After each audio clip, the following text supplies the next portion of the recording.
Troisième et dernière partie de l'Africa Newsroom. Nous sommes toujours en compagnie de nos éditeurs Malika Achar, Daouda Tal et Jean-Marie Bitomo. Au Ghana, à l'approche des prochaines élections, majorité et opposition sont plus que jamais en désaccord sur les questions économiques. Le pays tente notamment de résorber son déficit budgétaire. L'opposition demande à cet effet une lutte renforcée contre la corruption. Deogras Espodo. Les élections présidentielles et parlementaires au Ghana devraient se tenir en novembre 2016, selon le calendrier proposé par la Commission électorale nationale. Un scrutin attendu des électeurs. La plupart insistent sur la résolution des problèmes économiques du pays. Durant plusieurs années, le Ghana a enregistré une forte croissance économique grâce à ses exportations de matières premières, mais peine toujours à résorber son déficit budgétaire. Nous risquons de voir le coût de la vie se détériorer. Les questions du cadre de vie des populations et de l'économie seront débattues sur une grande partie de la campagne électorale. La plupart des éventuels candidats devront faire comprendre aux populations que certaines de ces mesures politiques sont prises pour le bénéfice de l'économie nationale à moyen et à long terme. Je pense vraiment que ce sont là les questions d'actualité. La population a besoin d'être rassurée. Le Ghana est considéré comme un modèle de démocratie sur le continent et ses prouesses économiques ont suscité la confiance de nombreux investisseurs. Mais depuis quelques années, le pays peine à satisfaire ses engagements. En 2012, la hausse des salaires des fonctionnaires de l'administration publique a engendré un déficit et déclenché une crise financière que le gouvernement a du mal à solutionner. De son côté, l'opposition accuse le pouvoir en place. Elle préconise une discipline budgétaire et une véritable lutte contre la corruption. Opter pour le programme du FMI était bien. L'institution était trop tendre envers le gouvernement actuel. Le pouvoir attend 118 milliards de dollars de décaissement. En principe, les partenaires devraient saisir cette opportunité pour exiger une transparence dans la gestion économique du pays, bien avant d'effectuer d'autres décaissements. Le gouvernement ghanéen table sur une croissance économique de 5,4% en 2016 contre 4,1% en 2015. Estimé à 17% en 2015, les autorités souhaitent ramener le taux d'inflation à 10% en 2016. Une diversification de l'économie est également envisagée. Accra veut notamment réduire la part des importations et transformer sur place les produits bruts afin de renforcer leur valeur ajoutée à l'export. Daouda, l'opposition demande une véritable discipline budgétaire alors que le FMI en a déjà demandé une au gouvernement pour son aide après la crise économique. Est-ce qu'elle a raison de demander ça à nouveau ? Oui, je pense que la discipline budgétaire, c'est effectivement une stratégie quand même, un principe de base en économie. Maintenant, ça dépend à quel coût. Éviter le déficit, discipline budgétaire, c'est quoi? C'est-à-dire éviter que de creuser le déficit, l'État ne doit pas vivre au-dessus de ses moyens en fonction des recettes fiscales principalement qui sont collectées, les dépenses de l'autre côté pour que le budget s'équilibre. Maintenant, à défaut de ça, il faut s'endetter pour compenser. Donc maintenant, bon, moi je veux bien discipline budgétaire, mais pas au détriment des politiques essentielles de la nation, c'est-à-dire l'éducation, la santé, etc. Mais là, dans le cas précis du Ghana, il faut remarquer quand même que déjà l'inflation est galopante. L'objectif, c'est de réduire l'inflation, de la ramener à 10%. 10%, c'est déjà énorme. En plus, la dette a explosé. Donc, à peu près 68% du PIB, c'est quand même impressionnant. Voilà. La conséquence, c'est que la charge de la dette est aussi importante, c'est-à-dire les intérêts que l'on paye. Et du coup, ces éléments ont doublé la charge de la dette quand on fait le rapport avec le PIB. Donc tout ça, c'est quand même des éléments qui font dire que le Ghana présente aujourd'hui un tableau assez sombre. Quand vous allez voir le FMI pour qu'il vous aide, pour qu'il vous finance pour vos projets, le FMI va vous dire voilà, je veux bien vous financer à condition que vous appliquez la discipline budgétaire. Vous coupez ici, vous dépensez là, vous vous retenez à tel endroit, etc. Bon, c'est le principe. Tant mieux si c'est un débat politique qui est mené sur la scène politique ghanéenne, parce que je pense que c'est des questions d'intérêt national et il est important que l'ensemble de la classe politique en parle. Malik, malgré cette situation économique difficile, le Ghana est quand même le 6e pays le plus attractif en termes d'investissement en Afrique. Ça veut dire que les investisseurs ont toujours confiance ? Oui, ils ont confiance en la stabilité du pays surtout, mais effectivement, il y a des investissements étrangers qui se font effectivement au Ghana parce que sa situation est, je dirais, formidable au milieu du golfe de Guinée et donc le pays bénéficie justement du trafic aussi important dans cette partie géographique de l'Afrique. Mais le Ghana a tout pour réussir et devrait notamment s'intéresser davantage à son secteur agricole. J'ai l'impression qu'il y a une politique dans ce secteur-là qui a été un peu délaissée parce que on va prendre un secteur, je ne sais pas, le secteur de l'ananas, on en a parlé récemment. Le Ghana, qui était un des principaux producteurs d'ananas, a chuté dans ce secteur-là. Et d'autres produits agricoles, bien entendu. Nous parlions souvent ici du problème de la transformation. C'est autant de valeur ajoutée qui se perd et qui manque au pays et autant de recettes qui s'évaporent. Donc le Ghana a tout intérêt à développer son secteur agricole et à le booster davantage et bien évidemment à continuer à séduire les investisseurs étrangers. Néanmoins, cela relève de la volonté politique. Merci. Dans l'actualité également, les acteurs des secteurs publics et privés, membres de l'Alliance Borderless, se sont retrouvés ce mercredi à Cotonou, au Bénin. L'événement a été placé sous le thème « L'intégration régionale à travers le développement du commerce et des transports ». Reportage de notre correspondant Lefty Ouno.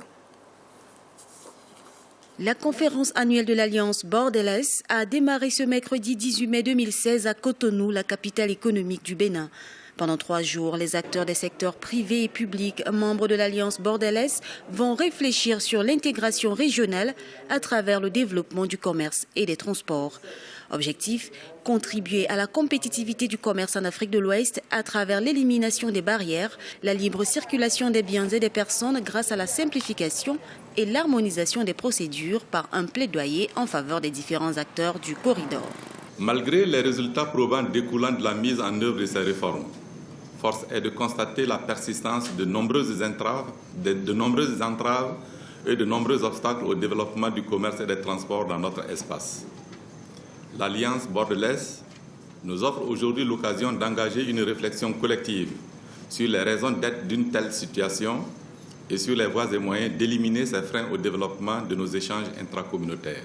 Les participants ont à tour de rôle dressé les différents efforts fournis par leurs institutions pour l'intégration régionale à travers le développement du commerce et des transports.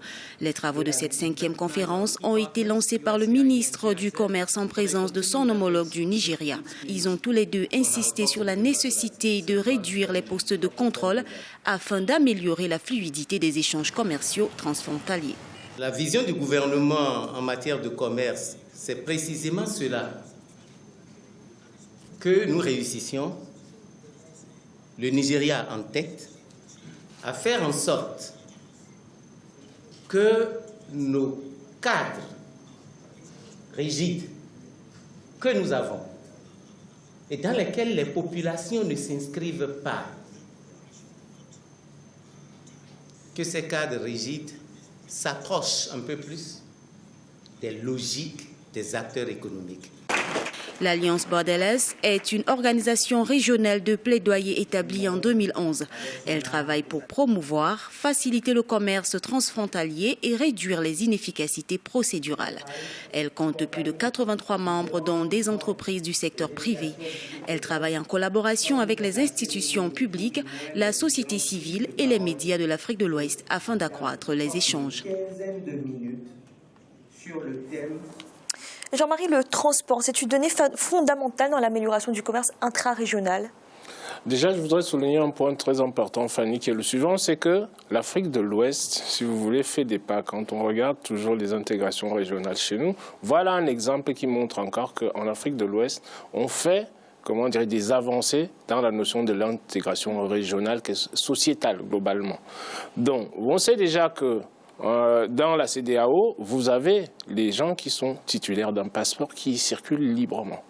Qu'on y intègre une dimension importante, parce que quand on parle d'intégration économique, on a beaucoup plus pensé à la circulation des capitaux entre les différents États. Mais on a oublié la variable la plus importante, qui est la circulation des individus qui font ce commerce-là dans nos populations. Il n'y a pas que les firmes multinationales à favoriser, à leur dire que la circulation des capitaux est transfrontalière. faire. Par contre, la circulation des individus qui sont les acteurs principaux de notre économie ne puisse pas se faire. Donc, j'applaudis déjà, si vous voulez, cette réunion-là qui a lieu, qui vise maintenant à fluidifier la logistique. La logistique est nécessaire dans le commerce international, dans un commerce régional. Elle est là pour accompagner les activités économiques, c'est-à-dire des individus. Si vous n'avez pas de logistique, vous ne pouvez pas enrichir, comment dirais-je, vos populations. Parce que les échanges de population y contribuent énormément. Tout simplement pourquoi on insiste toujours sur ce plateau, quand on entend qu'il y a un pays qui fait un effort, deux pays qui font un effort pour pouvoir construire une route qui va relier les deux populations, il ne s'agit pas tout simplement de construire la route et de rester là. Il faut mettre le cadre légal, comme le ministre béninois le disait tout à l'heure là, le cadre légal qui accompagne tout ça, qui facilite les échanges entre les deux pays. Dès l'instant que vous avez ce cadre légal-là qui n'est pas mis en place, ça ne sert strictement à rien de construire les autoroutes. Si le pauvre commerçant qui part du Cameroun a besoin d'avoir 10, 15 barrages et tout pour arriver au Gabon, pour arriver au Congo, ça n'a aucun intérêt. Et entre-temps, en route et tout, on est en train de lui soutirer tout ce qu'il peut avoir comme petit sous dans ses poches. Il faut vraiment que l'intégration régionale, que ce soit une intégration globale et que le cadre légal qui est fixé soit un cadre opérationnel et opérant à tous les étages, c'est-à-dire de nos économies. Merci. Et tout de suite, notre chiffre du jour. Le chocolatier, c'est moi, le Conseil Café Cacao vont investir 11 millions d'euros en Côte d'Ivoire, un investissement sur 5 ans pour la promotion de la transparence et la protection de la biodiversité dans la culture du cacao. Un programme va notamment être lancé visant à inciter les paysans à prendre en compte le phénomène de changement climatique. Malik, quand une filière se développe autant que le cacao en Côte d'Ivoire, il est important de développer le volet écologique ? Oui, c'est important, mais j'ai l'impression que c'est devenu un argument commercial, l'éthique écologique. Donc beaucoup de sociétés utilisent cela, c'est bien. Maintenant, le profit a laissé place à l'éthique, c'est une chose, je suis utopiste et je veux bien y croire. Mais effectivement, ce volet est de plus en plus présent dans ce pays-là, en Côte d'Ivoire, notamment dans la filière cacao. Donc il ne faut pas jeter la pierre à cette société qui se dit justement qui prête attention à l'environnement et à sa protection. C'est trop, 11 millions d'euros pour ce volet ? C'est jamais trop. Mais le problème, c'est qu'on avance toujours cet argument pour derrière, bien évidemment, avoir plusieurs autres marchés. Donc je ne suis pas dupe. Mais effectivement, il faut s'en réjouir. C'est une filière à préserver et à préserver son environnement. Mais il faut véritablement que l'État ivoirien s'organise mieux pour justement prévoir ces aléas climatiques qui vont toucher l'Afrique dans les années qui vont venir. Il faut un dispositif qui prévoit les aléas climatiques. Donc ça part de l'organisation du ministère avec une connexion avec l'agence météorologique, la concertation avec les agriculteurs. Donc c'est des choses qu'il faut mettre en place. C'est un dispositif. Donc c'est aussi à l'État d'y mettre du sien. Et ces sociétés-là, bien évidemment, vont toujours être intéressées par ce volet. Daouda, qu'est-ce que vous pensez de cet investissement ? Oui, je pense que c'est très très intéressant. Voilà, le volet environnemental est effectivement intéressant. À cela, il faut ajouter, je pense qu'il faut inscrire le volet environnemental dans un cadre plus global, c'est-à-dire la responsabilité sociétale des entreprises. Parce que le développement durable, c'est un triptyque, c'est économique, c'est social et culturel, et c'est environnemental. Donc si on développe des initiatives juste sur l'environnement, c'est pas intéressant. Il faut cumuler ça avec le développement local. Maintenant, juste très rapidement sur le développement de la filière. Moi, je pense que la Côte d'Ivoire a enclenché la transformation structurelle de son économie et elle diversifie bien. Et je pense que cette installation est une bonne chose de cet industriel pour le chocolat. Quand on est premier producteur de cacao, c'est important quand même de faire le chocolat et de pouvoir l'exporter.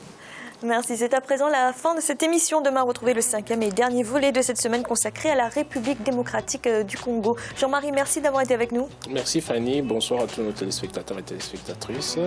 Et je souhaite un bon week-end à tout le monde. Malik, merci également. Merci Fanny, un plaisir d'avoir été parmi vous. Et Daouda, merci d'avoir été là. Merci Fanny, un plaisir renouvelé également. Et bonsoir à toutes et à tous. Et merci à vous de nous avoir suivis. À bientôt dans l'Africa Newsroom.